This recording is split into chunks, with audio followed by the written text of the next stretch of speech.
લખતર પંથકમાં ઉમંગભેર બકરી ઈદની ઉજવણી કરવામાં આવી તેમજ લખતર ખાતે બકરી ઈદની શાંતિપૂર્વક ઉજવણી કરાઈ।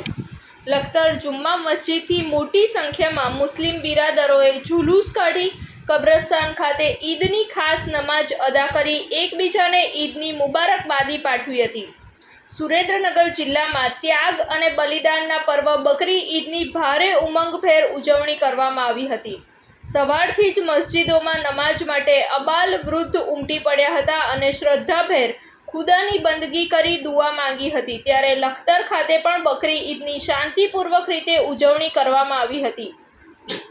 ઈદ ઉલ અઝહાના તહેવાર નિમિત્તે પોતાના મરહૂમ સ્વજનોની માટે દુઆ કરવા મુસ્લિમ બિરાદરો લખતર શહેરના કબ્રસ્તાન ખાતે જઈને ત્યાં સ્વજનોની કબરને ફૂલ ચઢાવી ફાતિયા પઢવામાં આવ્યા હતા। જ્યારે લખતર શહેર સહિત ઈંગરોળી, સાકર સહિતના ગ્રામ્ય વિસ્તારમાં પણ મુસ્લિમ બિરાદરો દ્વારા ઈદ ઉલ અઝહાની આનંદ અને શાંતિપૂર્વક રીતે ઉજવણી કરવામાં આવી હતી।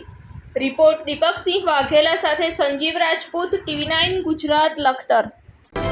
જોતા રહો TV9 ગુજરાત, નિર્ભય, નિષ્પક્ષ, નિરંતર।